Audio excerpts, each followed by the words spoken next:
Hey, what's going on, everyone? This is Mike Kollin at MikeKollin.com.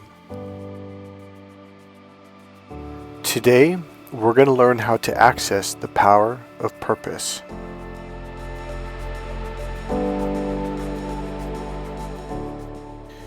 It gives you direction and it gets you into an alignment where everything just falls into place.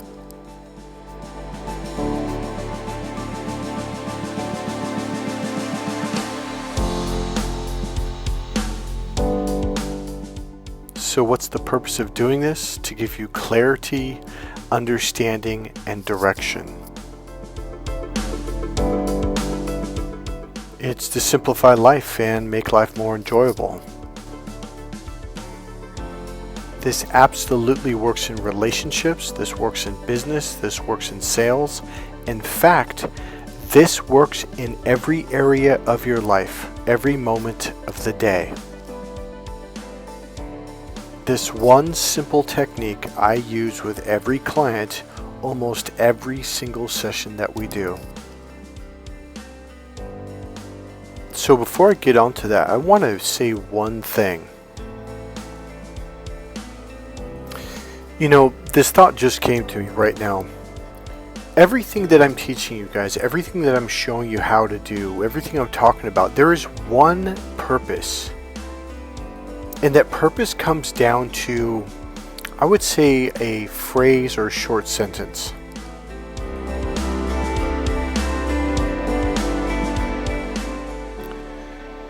It's about falling back in love with yourself.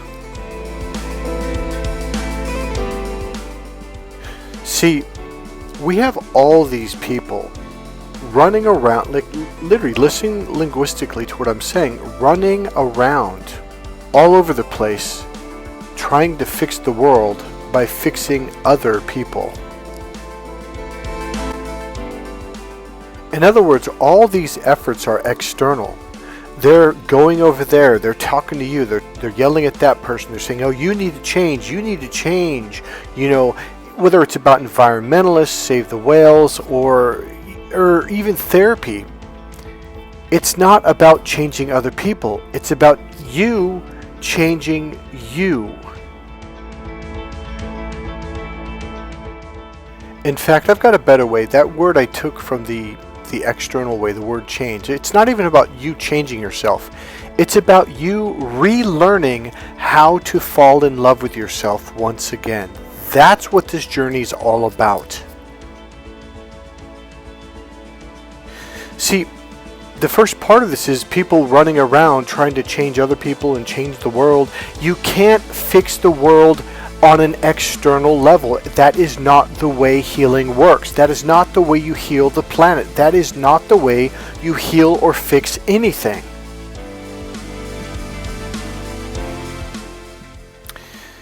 All you have to do is fall back in love with you. This whole thing goes all the way back to the book of Genesis when the serpent came into the garden and talked to Adam and Eve, the forbidden fruit, and being naked, being told that they were naked, feeling ashamed and closing off from God. Because when you feel ashamed, you close off to your love. And when you do, you close off from God. When you fall in love with yourself, you just fell in love with God, literally. Again, as Jesus Christ said, the Lord resides within the temple, inside the temple. Jesus then said, the body is the temple of the Lord. So when you're mean to yourself and you say, oh, I'm an idiot, or I'm this, dumb, or whatever, you're saying that to God. And one thing I'm going to tell you about God, the spirit, the emotion, the soul of God is very sensitive. And what happens is that pulls away from you or closes up from you, and you feel this disconnect. And now you lose your soul, you lose your emotions and your feelings. See, this is the secret. This literally is the secret. There's a being, a spirit, a soul, call it God, call it whatever you want, inside you that's very powerful, but it's also very sensitive. Now, I don't care what other people say or do. It's about what you do that it's sensitive to. See, someone says something mean to you, and you're like, well, it hurts inside, Mike. Yeah, but it hurts because you think the same thing that person thinks, or you have a feeling, oh, well, they're overpowering my belief, and therefore I'm going to allow that inner self get hurt. No, if you are constantly walking around telling yourself that you love yourself, I love you, it's like, be kind, be compassionate, be understanding of yourself. Because that inner being will then start to connect with you. It'll open up to you.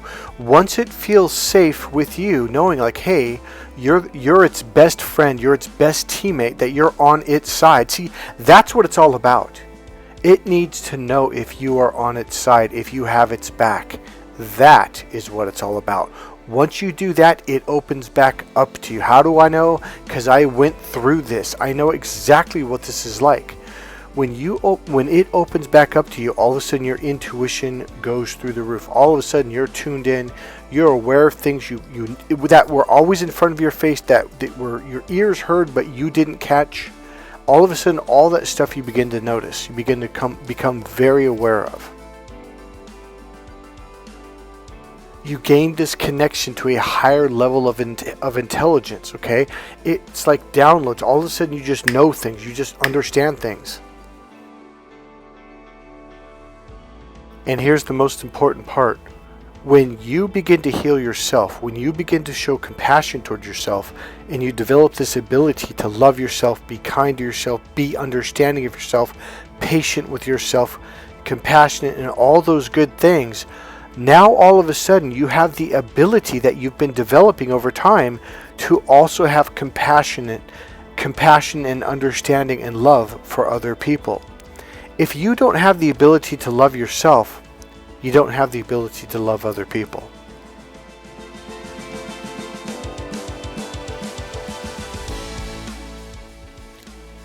So here's the deal. If you're going around trying to love and be kind to other people and you're not kind to yourself, it's kind of a really weird, like, people look at you like, what is this, just fake? Because it feels fake. You really need to spend time with yourself. You really need to take time out, love yourself, hold yourself, and be with yourself. Because here's also what happens. Now your ball of energy around you becomes this very loving, warm, bubbly energy of joyfulness and happiness that walks out in the world, and you bring this joyfulness and happy light out into the world instead of darkness.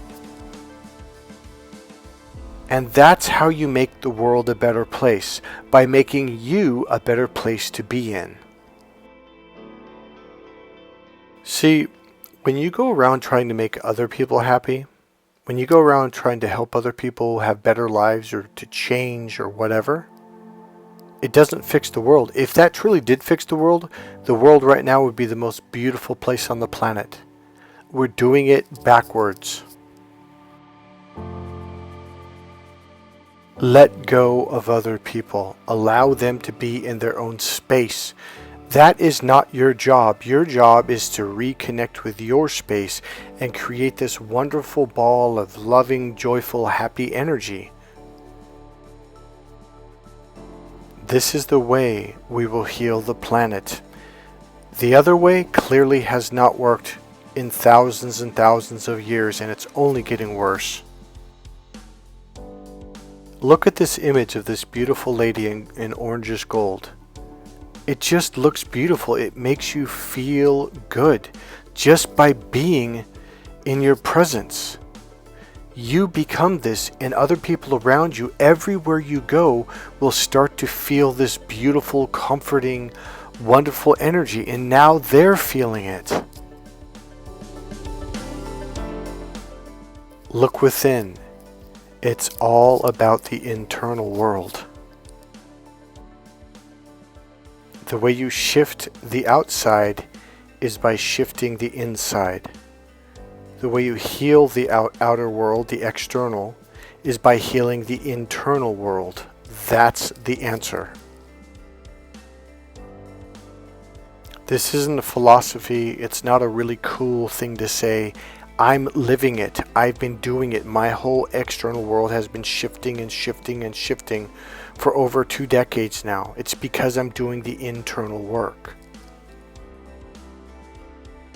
See, people learn unconsciously. So here's what I mean. When you're going external saying, hey, you need to change and you need to this, right? By going out there trying to fix other people, they can't be fixed that way. And here's why.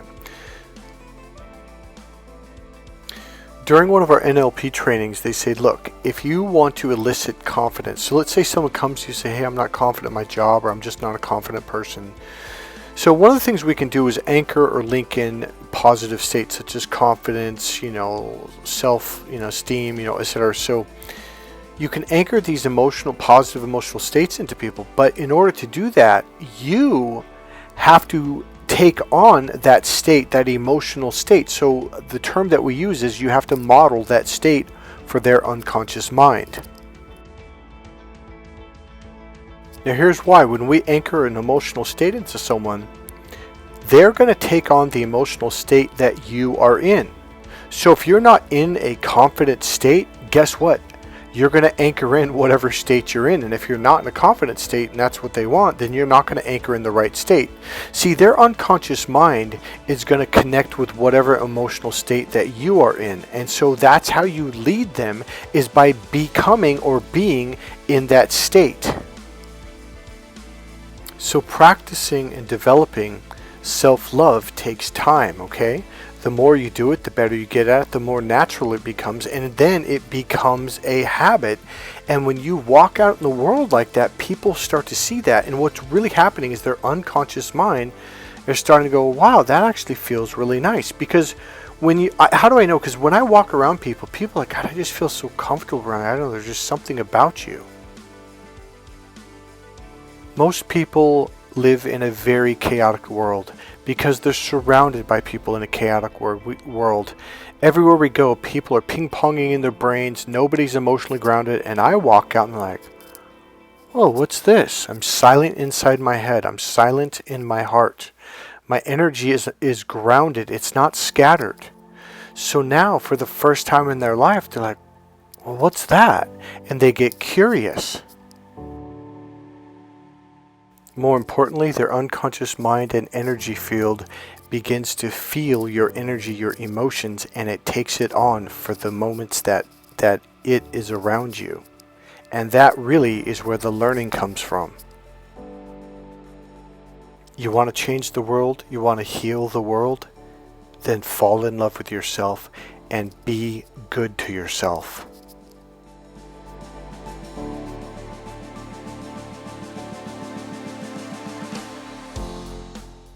Okay, so here's one of the techniques that I use when I get stuck, or when I'm in my head, when I'm kind of ping-ponging, or maybe I'm not grounded, or I'm kind of like I'm not really sure what I want to do, etc., etc. Okay, this is just one of the techniques that I use on myself all the time.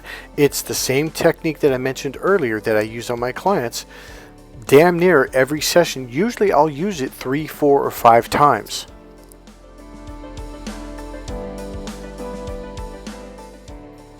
Go ahead and type it out, or go ahead and write it down. Ready? For what purpose? That's it. Alright, see you later. Okay, I'm gonna I'm gonna explain it to you. Okay, so here's how you use it. When we were taking our NLP trainings, the way they got us to use, because, okay, here's the deal. When you first hear that, you're like, what? That's not going to do nothing. Trust me, it does everything. It is powerful, it is simple, and it is smooth. It is really, really nice. It will shift you out of a stuck state into an open, clear-minded, and feeling good state. So here's what they said. So here's how they started this. So in this day in class, they did it all day long with us without really telling us what they were doing. So let's say a student, a lady would, because I'm actually thinking of a lady who asked this question when I started to catch on, like, wait a minute, they keep asking that question. So she asked a question about what we were learning or a technique or something, and Dr. Tad James looks at her and goes, well, for what purpose? And she goes, what? He goes, what's your purpose for asking that question? So you can also write that question down. What's your purpose for whatever? So asking the question, for doing this, for asking this, for anything. So I don't remember what her question was or what the topic was about, but she said, and she kind of pondered, she goes, huh, like you could see this shift because she was stuck in the why. So here's a page from my manual for the course for men on communication for Crack the Female Code dating and relationship coaching course, okay? It's a 5 to 6 day course. So at the top, you have the bigger picture, and it's for what purpose, destiny, and serendipity. On the left side, you have some questions. They're all basically the same question. Again, you can write this down. For what purpose, what's your purpose, and what's your greater purpose? Those questions will bring you up into the bigger picture and widen your view and also expand your brain. So instead of being tight and narrow, it widens and opens up, and now you have a connection to a higher level of intelligence. If you go down to the why, well, why this or why that, or why specifically, how specifically? So the why question takes you down into the pinpoint, or the tip of the triangle where you can't get out. This is why a lot of people get stuck. So you know how you overthink, and you're like, well, why? And see, why? It's like a little child, 5-year-old. Well, why, Daddy? Well, because fish live in the water. Well, why, Daddy? Well, because they can't breathe in the air. They have to breathe through the water using their gills.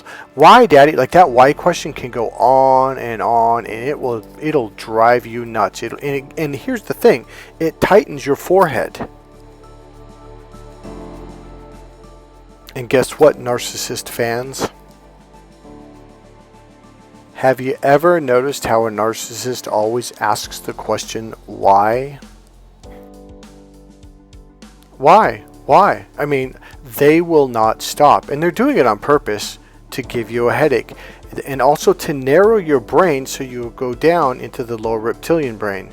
So when you're at the tip here, you're using the lowest part of your intelligence. And you lose your awareness and consciousness. It also tightens up your muscles, your lungs, your head, everything. So here's what you do. And this will really throw the narcissist off. So ask these questions. So if they're saying, well, why? Say, well, what's your purpose for asking? And they'll be, because they're not used to functioning on the bigger picture level. It really throws them for a loop. Like, so no, like, well, what's your purpose? Well, I'm asking you why. It's like, yeah, I know you're asking why this. So what's your purpose for asking me why that? And that will really, their brain will be like, it'll throw them off. And a lot of times they'll kind of freeze. It will also reveal what their purpose is for doing this to you. And here's, this is one of the tools I use against a narcissist. It's not nothing bad. You're not doing anything wrong. This is actually a very healthy tool to use when you have a conversation with someone, because a lot of times you'll be on two different pages, but if you start saying, well, what's your purpose for sharing this with me? What's your purpose for saying that? And they're like, well, blah, blah, blah. See, you know how a kid will go, why, all the way down to the tip? You can go for what purpose, all the way up to the bigger picture. And now we are on the same page. So I tell men to use this in their relationship. So here's why. Because women, the right brain is all about purpose. They love the purpose. It's clarity, it's understanding. You can see the bigger picture, etc., etc. In fact, this is the bigger picture brain. So here's the deal. On a societal level, this is happening all around us constantly. Now, what I mean by this is the why, and here's why a lot of people are by the way, if you're frustrated, it's because you're down in the tip. This causes frustration, and it causes you to be stuck. Most of school is all about the why. Math, business, science, getting a driver's license, the rules and laws of the road, taxes, and computer, everything is all about the specific and the detail. And as a world society, we are stuck in the details and we can't get out. And that's why we can't make the connections and we can't see the bigger picture. Now, this benefits the narcissist massively. If they can keep you blind, like putting blinders on like a racehorse, blinders on each side, you can only see the specific thing and details right in front of you. You're very narrow-minded and also narrow-focused. And this is how the government, narcissists control you. Wink, wink, hint, hint, blink, blink. So what I'm talking about is the Great Awakening. Because when you go up into the bigger picture, you open up to the right brain, and now you can see what's going on. Now they are revealed. The narcissists don't like it when you can see the bigger picture, because now you can see what they're doing behind the scenes and what they're trying and how they're trying to manipulate you, etc., etc. Here's what I want you to do. I want you to write those 3 questions down on the left. For what purpose? What's your purpose? What's your greater purpose? Write that on a 3x5 card and put it in your back pocket or your purse or your front pocket. Keep it with you and daily look at this and just ask this question over and over. And just by asking the question, it causes your brain to open up and search for the bigger picture, for the bigger purpose. See, on the right, it's all about destiny, purpose, and meant to be, serendipity. So if you don't have a destiny and you don't know what your purpose is, it's because you've been asking the wrong question. Probably because it's been socially conditioned into you to always look for the why. Now I'm telling you to look for the bigger picture by asking the question, for what purpose, over and over and over. Now, I'm going to teach you how to use it. I mean, it's as simple as just asking that question multiple times. Let me add a little bit to it. So here's how you do it. So I want you to ask that question for what's my purpose for doing this? So write that down. What's my purpose? By the way, the word what is a bigger picture word. It's the opposite of the word why. So what's my purpose? Okay, for doing this. So you can take it for this video. What's my purpose for listening to this video? And then allow the answer to pop up. Don't even search for it. It'll come up and be like, well, I want to, get over narcissist abuse. I don't know what yours is, but whatever. I'm just gonna like role play. Well, because I got hurt by a narcissist. Like, okay, so what's your purpose for getting hurt by a narcissist? And you're like, well, I want to get over it. Like, okay, so once you get over being hurt by a narcissist, what's your purpose for that? And that's the first level of beginning to actually move in the direction of your purpose. I bet not a single one of you have ever asked that question, what's my purpose for watching Mike's video or narcissist abuse videos? Well, because I got hurt by a narcissist. Well, what's your purpose for watching the videos for that? Well, I want to get better. Well, once you get better, what's your purpose for that? See, that's the beginning of actual healing right there. Most of you are like, well, because I got hurt by a narcissist and I don't want to be hurt. And you stop. No, you got to keep going up the ladder, keep going up the mountain. This is the same reason why if you've ever tried to manifest and it didn't work, it's because you didn't look for the higher purpose. Once you get the higher purpose, boom, manifestation occurs. Okay, so let's get this going. So once you get over being hurt by a narcissist, what's your purpose for that? Well, I want to feel good. I want to feel good about myself. I want to be able to be able to think clearly and not be so scattered all the time. So what's your higher purpose? So what's your highest purpose for that? What's your higher purpose for that? Well, when I feel good about myself, well, then I can go out in public and I can go to the malls again. I can go shopping. I can meet new friends. I can get my business going. I can go out there and live my life and feel good about myself. So once you feel good about yourself and you can go out to the store, shopping, meet with friends, etc., and feel good about yourself, what's your highest purpose for that?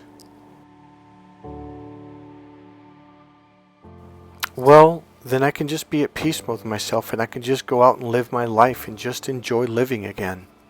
That's my highest purpose, Mike.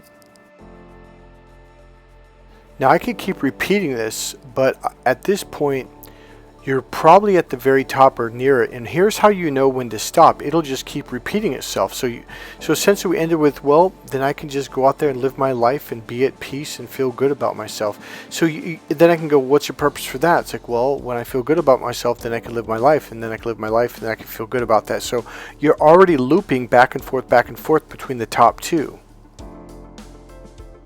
That's how you know you're done. The other way you know you're done, you just feel a lot better. Your mind is open, you feel more expanded, and you can breathe deeper. Your lungs have even relaxed. Do you guys want to become a therapist in 3 seconds?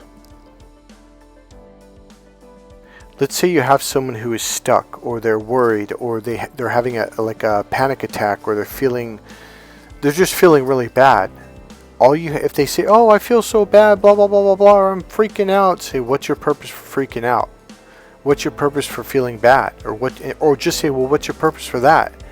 And they might look at you and go, wait, what? And be like, no, seriously, what's your purpose for that? In the beginning, they might say, well, I don't have any damn purpose, especially if they're really upset. And then agree with them. Go with it. Go with the flow. Say, I know you don't have any purpose for that. That's why I'm asking you, what's your purpose for that? And if they disagree again and don't go with it, just say, well, if you had a purpose, what would it be? So here's the deal. You have to match their level of energy. So if they're talking loud like this and you say, well, and they're talking really fast and loud and you go slow, go, what's your purpose for that? They're going to be like, they're going to get pissed off because you're going to break rapport. All you have to do is match them, okay? It's called matching and mirror. Match their tempo, match their volume, match their intensity, and they will feel rapport with you, and it'll actually help them to feel more comfortable. Now, I wouldn't say match it perfectly. Maybe a little bit quieter, a little bit whatever, but don't be really quiet and really low. If they're being really loud, go, I don't know what it is, and they're panicking, freaking. So you got to pick up, say, well, what's your purpose for that? Well, if you had a purpose, what's your highest purpose for that? If you had a purpose, what would it be? And then calm down, and you'll be surprised at how they come back down with you. I actually did this with a young lady at Oakland Coliseum here in Oakland, California. I was invited to this big, huge country band. It was like an all-day thing. All the best, Faith Hill and what was it, Doug McGuire? I can't remember. I always forget his name. All the greats came in, and it was my first country music concert. I usually went to rock concerts, and it was during in break in between two of the bands changing their sets. So it's about 20 or 30 minutes in between, and we went up to get some, drinks and hot dogs or whatever, and the crowd was packed, and we start walking through. And this girl was having a major panic attack, freak out. And my buddy's like, just ignore her. I was like, no, dude, I'm going to help her. I'll sit down at the chair. So I pulled her up against the wall to get out of the crowd, kind of behind this little bin thing. So we had our own little space. And all I did was matched her energy, matched her speed, her tempo, her rhythm. And then I slowly started calming it down. And I started bringing her back down. Okay, so this stuff is really fun to play with because it can really help people. So talking about under the gun, I was probably only about 27, 28 years old at that point. I was pretty deep into NLP and hypnosis and all that stuff. And one of the things is called a phobia cure. She was having a full-blown panic attack. And I mean, hyperventilating, and she was just freaking out. She was young. I would say she's about 16 to 18, small. But what it was the crowd of people. Everybody was packed in, and it really freaked her out. So here's the exercise I want you to do. From this point forward, for at least 10 days, I want you to ask yourself, what's my purpose for doing this? So let's say you're going to call a friend. Say, what's my purpose for calling my friend? Well, I want to talk to her about such and such. And then what I want you to do is say, what's my purpose for talking to her about that? And then once you get the answer, then I want you to ask it again. Well, what's my purpose for that? And then once you do that, do it 1 or 2 more times. Say, well, and then throw in, well, what's my higher purpose, or what's my highest purpose for that?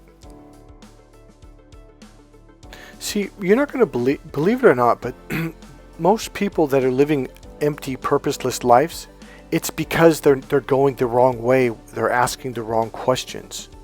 You have to ask yourself, well, what's my purpose for calling my friend? What's my purpose for reading this book? What's my purpose for that? What's my purpose for that? What's my higher purpose for that? What's my highest purpose for that? If you start doing this, it gets conditioned into you and it becomes a habit. To the men on here, this is one of the things that, okay, I'm going to be honest with you. I ask this question quite a bit on all my YouTube videos. Maybe not like I have today, but 3 or 4 times usually, because I know the crowd of people on this channel mostly is women. I think it's about 60% women now, and women like to function on this level because this is a right brain function. It's natural, it's comfortable, it adds clarity, and it gains rapport with women. Okay, and it also opens you up to your right brain, which gains even more rapport with women. Married? Have you had a lot of arguments and fights and yelling and screaming and your wife's just frustrated through the roof? It's because you brought her down into the tip, into the why, and now she's going bonkers. Because see, for those of us who have found our mental freedom and we've opened up to the bigger picture, we don't ever want to go back down into the tip and be stuck. When people tell me they're stuck, this is my go-to technique, and you're like, you're kidding. I'm like, nope, this is it. If your relationship is stuck, do you want to know how to get it unstuck? Yep, that's right. So what's your purpose for saying that, Mike? What's your purpose for saying that, Michelle? Well, why do you ask, or no, not why, but what's your purpose for asking that, Michelle? All you have to do is just ask it 2, 3, 4 times. Maybe peppered in once here, once there. Don't like overdo it, but do it 2 or 3 questions, or 2 or 3 times, and then maybe 1 for the next thing. And it helps her to come out of that logical brain and open up to her emotional relationship brain. And while you're doing it unconsciously, it's bringing you over to your right brain too. And shazam, you are both on the same page. And now you know why they call me the Love Doctor. Guess how you get agreement? Well, I don't know, Mike. What's your purpose for asking me that, Mike? For what purpose? If you're in negotiations, you want... Okay, here's the deal. If you're in negotiation, you start asking why, you're going to go down to 2 different pieces of the puzzle. They're going to go into one piece, you're going to go another, and they're not the same piece. You need to go up to find agreement, because when you go to the highest level, you always find agreement. So keep asking for what purpose. What's your purpose for coming to the meeting? What's your purpose for sharing this? What's your purpose for negotiating this? And on until you both find agreement. From that point, then you can go down into the details and keep agreement. You guys are starting to realize this is more than just what you thought it was. This is for business. This is for sales. This is to save your marriage. This is for the... Oh, if you're a single guy, if you ask her that question once in a while, say, what's your purpose? Or say, or you could say, my purpose for sharing this with you is, and she will light up. It's like it'll help her to breathe. Because when you're in the details, oh my God, that is just a headache-making machine. So let's say you are negotiating or doing a business deal and you went up and for what purpose, etc. And you found the bigger picture and you both found agreement, and then you start coming down. And let's say you start to lose agreement going down. All you have to do is say, well, what's your purpose for saying that? Or what's your purpose for disagreeing? And then it starts bringing you back up, and then you can find agreement on that, and then you can go back down in the details. So here's your homework. I want you to write those questions down, and I want you to just start asking, what's my purpose for this? What's my purpose for that? For what purpose? For what purpose? What's my higher purpose? Do that at least 5 times with everything you do. Let's say you're going to reach out to grab a bottle of vitamins. What's my purpose for grabbing that? Well, to get the vitamins. What's the purpose for getting the vitamins? Well, to eat the vitamins. Well, what's my higher purpose for that? Well, I want to get nutrition in me and vitamins and minerals. Well, what's your purpose for that? I want to feel better. I want to be energized. I want to be healthy. Well, once you're healthy and you're energized, what's your highest purpose for that? And you keep going till you kind of find a level of like, oh, and this gives you direction and purpose in life. Not only with that one little thing, but it gets your brain to start thinking in the direction of purpose. And this will lead you to your higher purpose in life, your destiny and your purpose. Are you guys starting to see what a real life coach is? A lot of people out there are not trained in any of this stuff. This is why you've probably never heard of this. There is a series, there's levels to this game, okay? So remember, coaching is available if you want to find your happiness, if you want to get out of that stuck state, if you want to, I'm going to make you a deal. If you want to just talk with me one day about this and using this technique and learning how to use it appropriately, or if you want me to use this technique on something that you're stuck on, I'm going to give you a deal till the end of May. So today's May 1st, so till May 30th. So this is probably going to come out like May 6th or 7th. So for the end of the month, May 30th, I'll do one session for $75, and we'll focus mostly on this technique. And remember, my sessions are not hour sessions. They're generally about an hour and a half, and they can go over a little bit, and I don't charge any extra when we go over time, so don't worry about that. If you do hire me for coaching, put aside extra time, and I don't mean an extra 5 or 10 minutes or 15 minutes. I mean like an extra hour plus.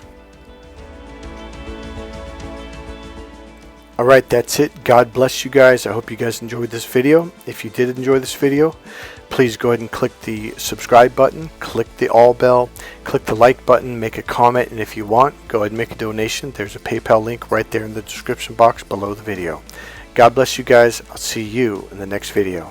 Bye. Hey, do your exercises.